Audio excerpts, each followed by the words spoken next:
Georgia legislator, arrested at work, says she was singled out as a black female senator. Georgia State Senator Nikema Williams, D. Atlanta, was arrested along with more than a dozen other protesters at the Georgia State Capitol on Tuesday afternoon at a demonstration asking the state to count every vote from last week's gubernatorial election. Protesters shouted "Let her go!" as Williams was handcuffed while the General Assembly was in session. Williams, a civil rights advocate who organized domestic workers for Democratic gubernatorial candidate Stacey Abrams, was charged with misdemeanor obstruction of justice and spent about 6 hours at Fulton County Jail in Atlanta. "There are countless Georgians who cast their ballots and still don't feel like their voices are heard," she said in a statement after being released. "I joined them down on the floor, and I was singled out as a black female senator standing in the rotunda with constituents." One of Williams' white male colleagues, State Representative David Dreher, D. Atlanta, went to the same protest with Williams for the same reason and was not arrested. He stood outside the jail after her arrest and spoke out about Williams' unfair treatment by Capitol Police. Dreher said he went down to the Capitol about the same time as Williams, but for some reason, Senator Williams was treated differently than I was treated. Dreher noted the statistic that 1 in 3 black men and 1 in 18 black women will be incarcerated at some time in their lives.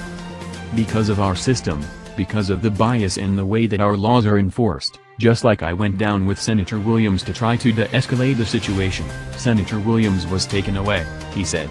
"We understand she's been left in a van for a very long time on a cold and rainy day." Dreher added, "For some reason, I saw Capitol Police lined up 3 abreast, row after row after row, looking like they were trying to stop a riot, when we were standing up for people's right to vote. So this is not democracy, this looks a lot more like an authoritarian government. And it seems like that's happening a lot these days, doesn't it?" The Georgia gubernatorial election was called for Republican Brian Kemp, and Kemp has begun to transition into the office.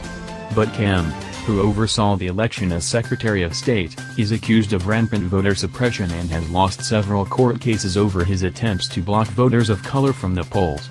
His opponent, Abrams, is about 58,000 votes behind him as ballot counts are still being finalized, but she needs only about 20,000 more votes to force a runoff.